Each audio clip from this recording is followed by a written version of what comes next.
आज मीटिंग बुलाई गई है, कॉन्फ्रेंस जो बुलाई गई है, उसके बारे में बताएं कैसे क्या? आज इस लोकतंत्र के त्यौहार के अवसर पर आज 5 विधानसभाओं की जो काउंटिंग हुई है, जिसमें उत्तर प्रदेश, उत्तराखंड, मणिपुर और गोवा भारतीय जनता पार्टी की बहुमत की सरकार बनी है।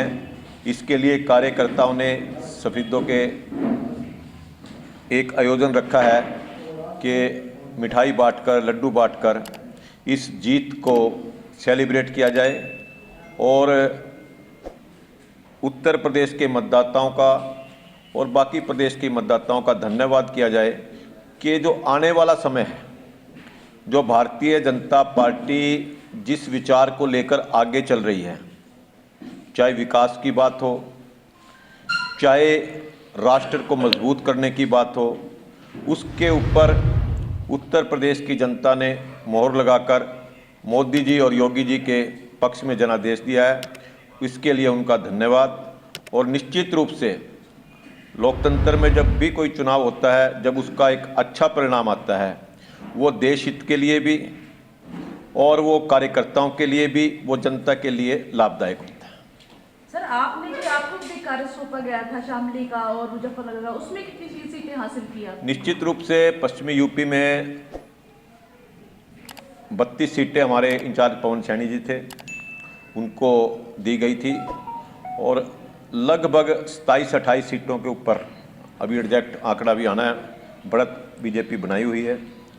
और भारतीय जनता पार्टी, व्यक्तिगत रूप से मैं शामली ज़िले के अंदर 3 विधानसभा क्षेत्र में हमारी ड्यूटी थी, तो उसके नाते भी भारतीय जनता पार्टी भी वहाँ 2 सीटों पे बढ़त बना रखी है।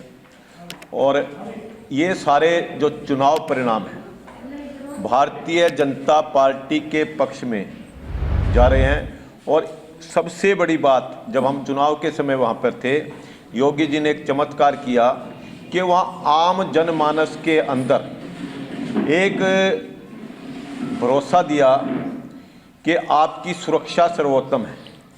जब भी, क्योंकि उत्तर प्रदेश में सुरक्षा एक बहुत बड़ा मुद्दा रहा, और जहाँ तक विकास की बात है, जहाँ तक राम मंदिर बनने की बात है, जहाँ कर काशीनाथ कॉरिडोर की बात है, जहाँ कर पूर्वांचल एक्सप्रेस की बात है, बहुत ज़्यादा विकास योगी जी की सरकार ने उत्तर प्रदेश में किए।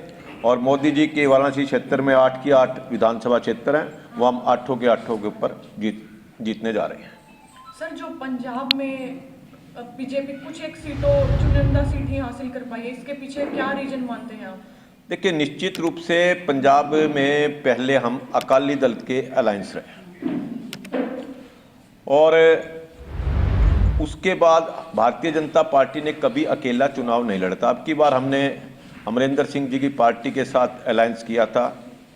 पंजाब की जनता ने एक मन बना लिया था और कई बार जब जनता मन बना लेती है, क्योंकि वो कांग्रेस और अकालियों दोनों से दुखी थी, तो उनका अल्टरनेटिव उनको आप पार्टी में दिखा, इसलिए आपको उन्होंने बहुमत दिया। 4 राज्यों में पहले सरकार थी, अब भी आई है, कितनी खुशी का मतलब ये विषय रहा है कि दोबारा फिर से 4 राज्यों में? देखिए, उत्तर प्रदेश में 1985 में एनडी तिवारी जब मुख्यमंत्री थे, वो उसके बाद दोबारा मुख्यमंत्री बने थे और उत्तर प्रदेश में एक इतिहास लिखा गया कि लगातार दूसरी बार कोई सरकार बनी, मोदी योगी जी की मुख्यमंत्री बनने जा रहे हैं। और योगी जी ने एक मिथ्या भी तोड़ा नोएडा का। उत्तर प्रदेश के अंदर एक बात थी कि जो भी मुख्यमंत्री नोएडा गया, उसको दोबारा मुख्यमंत्री कुर्सी नसीब नहीं हुई। तो योगी जी को जब कहा गया, तो योगी जी ने कहा नहीं, ऐसा कुछ नहीं होता, मैं नोएडा जाऊंगा। और वो नोएडा को जाकर जेवर एयरपोर्ट की जो मोदी जी ने सौगात दी, उसका बहुत बढ़िया काम किया। योगी जी ने जो काम किए, जैसे कुछ दुकानों को बंद किया, इनकाउंटर किए, ऐसे काफी कारनामे उन्होंने करके दिखाए, तो आप मानते हैं इसके पीछे उनका जो विशेष फैक्टर है? देखिए, उनका एक ही दृष्टिकोण है। जो अराजक तत्व, जो बैड एलिमेंट्स हैं, उनकी जगह सभ्य समाज नहीं, उनकी जगह जेल है। और जब कोई अपराधी अपराध करेगा तो उसको उसकी सजा मिलेगी। सर, अब मुख्यमंत्री ने महिला दिवस पे महिलाओं को काफी अच्छी सौगात दी है, तो इस पर आप क्या कहना चाहेंगे? देखिए, सबसे बड़ी खुशी की बात है कि अभी महिला दिवस 8 तारीख को ही गया है, लेकिन आज प्रतिदिन ही महिलाओं की पूजा होने लगी है। कल एक यात्रा आ रही थी, महालक्ष्मी यात्रा। तो वास्तव में महिला के बिना इस समाज का और सृष्टि की कल्पना ही करना गलत है। और सबसे बड़ी खुशी है कि बहनें अपने अधिकार को भी जानने लगी हैं, और निश्चित रूप से इसमें वो जब उनको जो जिम्मेवारी मिलती है उसको निश्चित रूप से अपने बढ़िया तरीके से उसको कार्य करेंगी तो महिलाओं का भी मान सम्मान होगा। आज महिला विश्व के मानचित्र पर हर क्षेत्र में आगे है और भारत के अंदर महिलाओं का बहुत बड़ा मान सम्मान है। पंजाब में आपकी जीत पर क्या कहेंगे? जैसे कांग्रेस को इतना पछाड़ा, क्या कहेंगे आप पार्टी के बारे में? पंजाब में जो आप पार्टी ने जीत हासिल की है, उसको क्या कहेंगे? देखिए, पंजाब में आप पार्टी पिछली बार सबसे बड़ी विपक्षी पार्टी थी। एक आम जनता के दिमाग में एक बात बन जाती है कि ये सबसे बड़ी विपक्षी पार्टी है तो इसको जनमत देना चाहिए। और किसान आंदोलन की वजह से भ्रम की स्थिति थी वहाँ पर, और उस भ्रम स्थिति का, और सबसे बड़ी बात क्या कि आज उनकी जीत हुई है, मैं ज़्यादा नहीं कहना चाहता, लेकिन झूठ की राजनीति ज़्यादा नहीं चलती। तो आम आदमी पार्टी के जो नेता वो कह रहे हैं कि ये झाड़ू हरियाणा में भी अगले चुनाव में फिरने जा रहा है, क्या कहेंगे? उसको कैसे रोक पाएंगे आम आदमी पार्टी? देखिए, लोकतंत्र में बात कहने का सबको अधिकार है। अभी उन्होंने गोवा में भी चुनाव लड़के देखा, उत्तर प्रदेश में भी चुनाव लड़के देखा, उत्तराखंड में भी चुनाव लड़के देखा। उनको पता है हरियाणा के अंदर लोकतंत्र में सबका अधिकार है। हरियाणा की जनता झूठे वादों में विश्वास नहीं रखती। सारे आंदोलन रहा, यूपी चुनाव से पहले ये उम्मीद थी कि इसका बहुत असर पड़ेगा, लेकिन अभी जो रुझान आ रहे हैं उसमें बीजेपी बहुत आगे देखिए, किसान इस देश का अन्नदाता है और किसानों के लिए भारतीय जनता पार्टी ने बहुत काम किया है पूरे देश के अंदर, चाहे सम्मान निधि की बात हो। और हरियाणा तो एक ऐसा क्षेत्र है जहाँ पर 13 फसलें एमएसपी के ऊपर खरीदी जाती हैं, और सबसे ज़्यादा जो आपदा का मुआवजा है 15,000 रुपये एकड़, वो हरियाणा में मिलता है। और हरियाणा में किसानों के लिए इतनी सरकार ने योजना चला रखी है, किसान सरकार से खुश है। लोकतंत्र में आंदोलन करने का सबको हक है। जब कोई गुमराह हो जाता है उसको ठीक करने के लिए कुछ समय लगता है। सर, यूपी के अंदर आप जनता के इलेक्शन के समय आप जनता के बीच में रहे, तो ऐसे कौन से मुद्दे थे जो सरकार उनको पूरा कर पाई और जो दोबारा से फिर सरकार बनी? सबसे पहले तो हमने सबका विकास, सबका साथ, हमने जिस समय योगी जी ने जो राशन देने का काम किया कोरोना काल में 15 दिन में एक बार, उसमें कोई धर्म के आधार पर कोई भेदभाव नहीं किया गया। जब लाभार्थियों की सूची हम देखते थे, ये कहते थे मुस्लिम वर्ग को आपने क्यों दे दिया इतना। हमने कभी भी किसी मुस्लिम की एक भी शिकायत नहीं थी कि मुझे धर्म के आधार के ऊपर हमें सरकार की स्कीम का लाभ नहीं उठा। और निश्चित रूप से जो योगी जी ने काम किया तो उसमें मैं ये कह सकता हूँ कि हर व्यक्ति को विकास किया और सबने भारतीय जनता पार्टी का समर्थन किया, चाहे वो किसी भी धर्म का हो। सर, अभी जो हिजाब का सिस्टम आ रहा था कि हिजाब डाल के स्कूल जाने वाला था, और इस बात का क्या रहेगा, आगे क्या कार्रवाई रहेगी? हिजाब डाल के अनुमति दी जाएगी या नहीं? देखिए, आपको जानकारी होनी चाहिए, हिजाब की अनुमति इस पूरे देश में सबको है। वो तो विद्यालयों की बात है, हर विद्यालय का, हर संस्था का एक ड्रेस कोड होता है, उस ड्रेस कोड का पालन सबको करना चाहिए। हिजाब की तो कोई लेकिन सर, वो स्कूल में जाने की इजाज़त तो मांग रहे हैं ना मुस्लिम की, स्कूल में भी हिजाब डाला जाए। देखिए, राजनीति का विषय है, पहले भी चलता रहा। मेरे ख्याल है ये विषय जितने दिन उन्होंने चलाना है चुनाव की दृष्टि से चला लिया। तो सर, अब इतनी बड़ी जीत आपने हासिल की, सबसे पहले तो सारे पत्रकारों के मैं कहूँगी कि बहुत बहुत बधाई आपको इस चीज़ की। और आगे कैसे मतलब हरियाणा सरकार कार्य करेगी आगे के लिए, क्या कार्य? देखो, निश्चित रूप से जब जीत होती है सब कार्यकर्ताओं में एक उत्साह भी आता है, और जीत के साथ साथ हमारी फिर जिम्मेवारी बढ़ जाती है।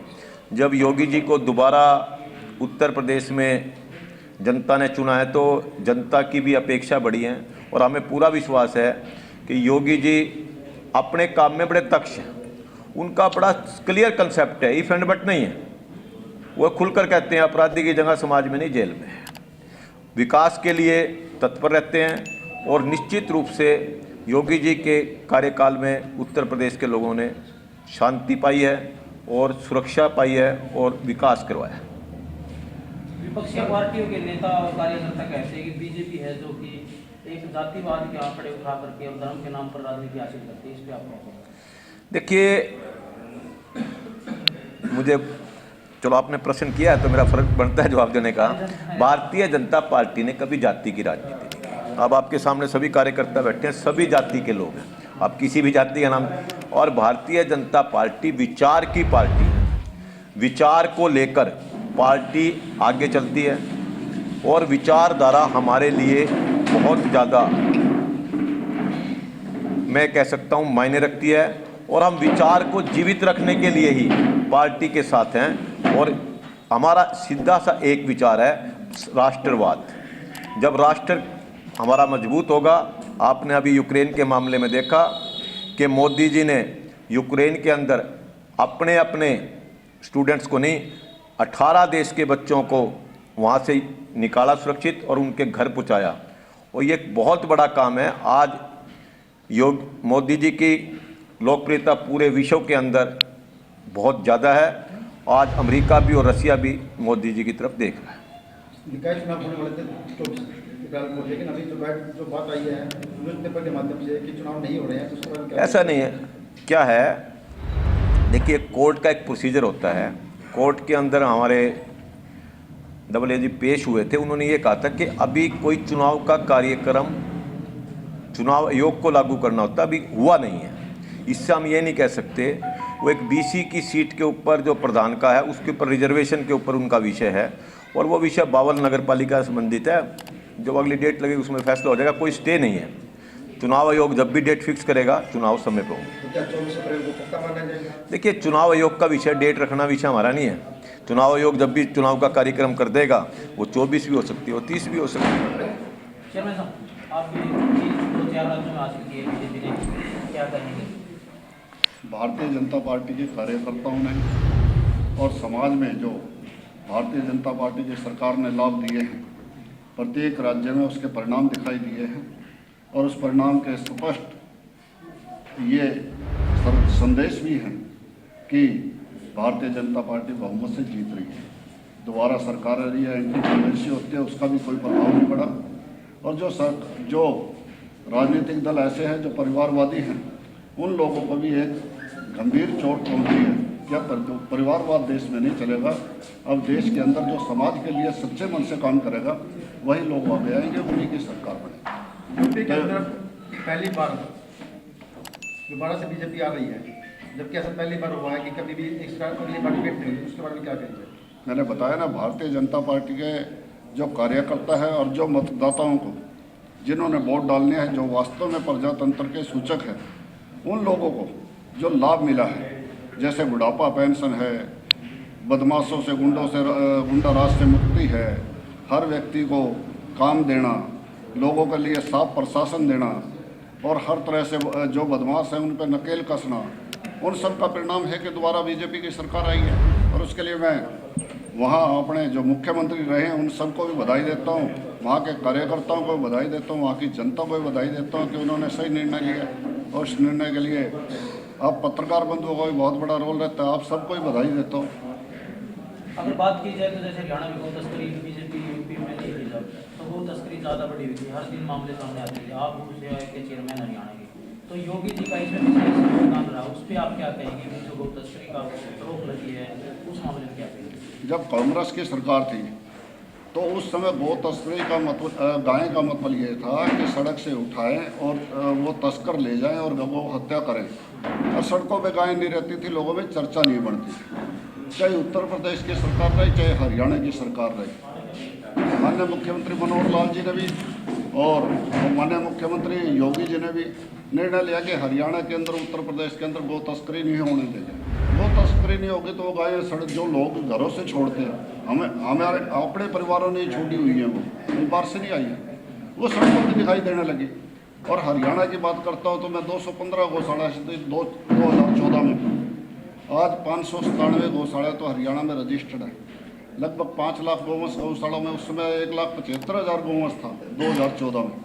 इतना गौशाला में आया है, गौशाला खुलवाई होंगी, गौशालाओं में काम हुआ होगा, मुख्यमंत्री जी ने ग्रांट दी होगी। इन्हीं पिछली सरकारों में गायों के लिए कौन सी ग्रांट आती थी, और फिर भी सड़क पे गाय नहीं दिखती थी। इसी प्रकार के से उत्तर प्रदेश में हुआ।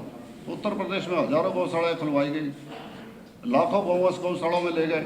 उसके पश्चात भी जब समाज में छोड़ने वालों की बाढ़ आ गई, आज वो पहले गौ माता को छोड़ते थे, आज माँ बाप के प्रति भी उसी तरह की भावना लोगों में आ रही है। ये गलत कुरीति है, इसको दूर होना चाहिए। गौ माता का पालन भी होना चाहिए, माँ बाप की सेवा भी होनी चाहिए। आपका योग और कौन सी रणनीति लेके आ रहा है? हमारी हरियाणा गौ सेवा आयोग, माननीय मुख्यमंत्री जी ने 50 करोड़ रुपया गौ सेवा आयोग को दिया। उसके लिए गौशालाओं के लिए एक नियम बनाया हो कि गौशाला में जितना गौवंश, प्रत्येक गौवंश की गणना करवा के और एनिमल हस्बेंड्री के जो DDA होते हैं उनसे रिपोर्ट लेके, और उस रिपोर्ट के आधार पर उन गौशालाओं के खाते में सीधा पैसा भेजा गया। और साल में 2 बार, और दोनों बार इस साल का जा चुका है। लगभग 30 करोड़ के लगभग रुपया उसमें गौशालाओं में गया है, और गौशालाओं के खाते में गया सीधा। उसमें बीच में ये नहीं कि ये देगा और वो देगा, इसने देना उसने देना, ऐसा कुछ नहीं। और इसके अलावा गौशालाओं के लिए, गौशालाओं को आत्मनिर्भर बनाने के लिए प्रयास कर रहे हैं। और उस प्रयास के अंदर आत्मनिर्भर में गोबर से DAP के रूप में प्रोम, फॉस्फेट रिच ऑर्गेनिक मैन्योर बनाया गया है। इसके साथ साथ पेंट बनाया गया, गोबर के गमले बनाए गए, और ये गौशालाओं में इसकी मशीनरी लगेगी। फैक्ट्री का रूप गौशालाएँ लेंगे और आत्मनिर्भर स्वावलंबी बनेंगे। और पेंट की क्वालिटी के बारे में बात करूँ तो इस बिल्डिंग में जो पेंट हुआ उससे भी बहुत बढ़िया पेंट बना है। तो गौ माता का भी लाभ होगा और समाज का भी लाभ होगा, और गौशाला भी ठीक होगा। आज भी जो है सारा सड़कों पे कारण बताएंगे। ऐसे है कि जब तक हम अपनी नस्लों पर सुधार नहीं देंगे, गौपालक गाय को पालेंगे, छोड़ना बंद नहीं करेंगे, इसका समाधान गौशाला ही अकेला समाधान नहीं है। समाज के अंदर गौपालक के घर में ही गायें शोभा देती है। उसके लिए अनेकों पग उठाए हैं, और निश्चित रूप से भविष्य के अंदर किसान छोड़ेगा नहीं, धरती माता को भी लाभ होगा। अब ये DAP, यूरिया, रासायनिक दवाइयों के और के कारण ज़मीन को कितना नुकसान हो रहा है आप सोचिए। और उसका यह है, बठिंडा से एक ट्रेन चलती है, बीकानेर जाती है, उसका नाम ही कैंसर ट्रेन हो गया। तो वो नुकसान आगे भविष्य वाली पीढ़ियों पे कितना होगा। हमें जैविक खेती की ओर आना पड़ेगा, प्राकृतिक खेती की ओर आना पड़ेगा, और गौ माता की शरण में भी आना पड़ेगा। और उसके लिए समाज ने शुरुआत कर दी है। और आज जो है हमारा विषय गौ माता के साथ साथ बहुत बढ़िया है। आप पहले तो मैं ये कहूँगा कि सबको बधाई, इस खुशी के माहौल में भगवान खुशी बने, और गौ माता भी निश्चित रूप से आगे एक भी सड़कों पे न रहे, उसके लिए भी कामना। और उसके लिए जब तक जाना, जब तक प्रयास करते रहेंगे, हमारी सरकार, हमारे मुख्यमंत्री हर स्टेट के जो भी है वो गौ माता के लिए दिन रात कर रहे हैं। और आप सबको भी बहुत बहुत बधाई, और सब कार्यकर्ताओं को और जनता को सबको बधाई।